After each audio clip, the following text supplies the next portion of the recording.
آپ کا امام سے رابطہ ہونا چاہیے. کیسے کریٹ ہوگا؟ 100 سال پہلے، تقریباً 100 سال کا عرصہ ہے آیت اللہ قاضی طباطبائی کا. ان کے دور کے اندر ایک اس زمانے میں گزارے ہندوستان ہی ہوتا تھا. ایک طالب علم آیا نجف کے حوزے میں، کچھ عرصہ گزارا اس نے. اس زمانے کے جو سب سے بڑے مراجع تھے ان کا انتقال ہو گیا. اب اس نے کہا کہ میں کس کی تقلید کروں؟ تو اس نے کہا کہ مجھے خود امام زمانہ جب تک نہیں بتائیں گے میں تقلید نہیں کروں گا.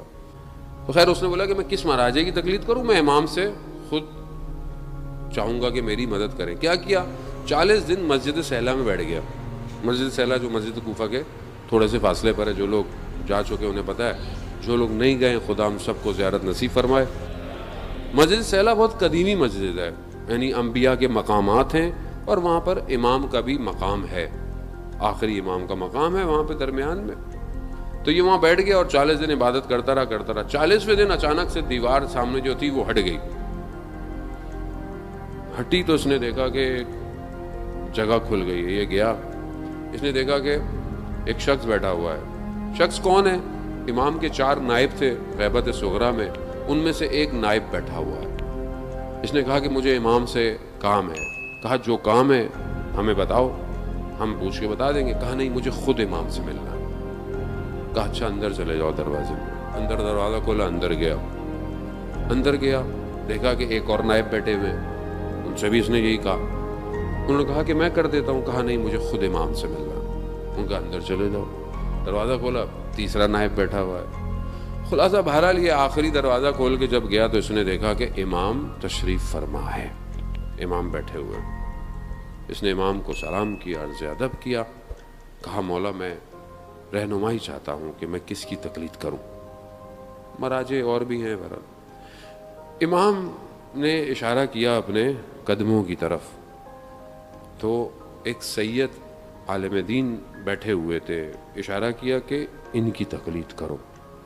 جب اس نے غور سے دیکھا تو وہ کوئی اور نہیں، آیت اللہ قاضی طباطبائی تھے. اب اس نے دیکھا، اس نے شکریہ ادا کیا، باہر آ گیا. ایک دم وہ دیوار واپس آ گئی. اب خوش کہ مجھے تو جواب مل گیا. مسجد سے نکلا، جانے لگا. ظاہر جنگل ہوتے تھے پہلے، راستے ایسے تھے ہی نہیں. جیسے ہی چلنے لگا تو ایک دم درمیان میں وسوسہ سا آیا کہ پتہ نہیں میں نے خواب دیکھا ہو سکتا ہے، پتہ نہیں صحیح ہے نہیں ہے، کیا کروں. پھر اندر مسجد کوفہ جاؤ آپ، اور مسجد کوفہ میں بیٹھو، اور جب تک امام، اگر یہ بات صحیح ہے تو خود آیت اللہ قاضی کو میرے پاس بھیجیں گے. بہت ہی ڈیمانڈنگ تھے مولانا، لیکن بہرحال باعمل تھے، اسی وجہ سے تو بیٹھ گئے جا کے.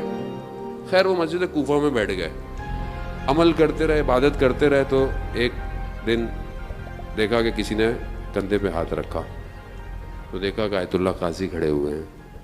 کہا کہ جو تم نے دیکھا تھا وہ صحیح ہے. یعنی ایک شخص اپنی زندگی میں اس مقام پہ پہنچ جاتا ہے کہ جب امام کا ظہور ہوگا انشاءاللہ. بہت آہستہ نکالا انشاءاللہ لگتا ہے. تو اللہم صلی علی محمد. امام کا ظہور ہوگا اور امام کے پاس ان کے اصحاب پہنچ جائیں گے. وہ روایت آپ نے سنی ہوئی ہے، چوتھے امام سے بھی ہے، 5ویں امام سے بھی ہے، کہ وہ ایک قدم بڑھائیں گے تو اگلا قدم امام کی خدمت میں پہنچ جائیں گے. پھر امام کچھ فرمائیں گے، کچھ کہیں گے، کچھ پڑھیں گے. پھر یہ دوبارہ دنیا میں ڈسٹریبیوٹ ہو جائیں گے. یہ جو امام کے صحابی ہوں گے، وہ جو امام الفاظ فرمائیں گے، ادا کریں گے، آیت اللہ قاضی فرماتے تھے کہ میں وہ الفاظ جانتا ہوں، میں وہ الفاظ جانتا ہوں. اس ایک مقام پہ اب آپ بولے کہ مولانا ہم کہاں، آیت اللہ قاضی کہاں؟ ٹھیک ہے، ہم نہیں ہو سکتا، وہ نہیں پہنچ سکتے، لیکن ناممکن نہیں ہے. اچھا وہاں نہیں پہنچ سکتے، کہیں تو پہنچ سکتے ہیں، کہیں اور آ جائیں، ان کے شاگرد کے پاس آ جائیں. کون تھے ان کے شاگرد؟ آیت اللہ بہجت رضوان اللہ تعالی علیہ، بولے کہ مولانا آیت اللہ بہجت کیسے بنیں گے ہم لوگ؟ اچھا تو پھر نیچے آ جائیں اور تھوڑا سا محسن حججی بن جائیں جو 28 سال کا شہید ہے. اب اور کتنا نیچے آئے ہم لوگ عزیزان محترم. بڑے ایک شہید کہ جب اسے لے کے جا رہے ہیں اتنا سکون سے جا رہا ہے جیسے امام کو دیکھ رہا ہے. کیونکہ جب تک آپ کوشش نہیں کریں گے آپ نہیں بن سکتے, کچھ بھی نہیں بن سکتے. اور آپ یقین کریں خدا کی وادی میں کوئی چیز ناممکن نہیں ہے.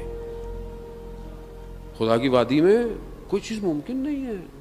آپ کوشش کریں آپ پہنچ جائیں گے.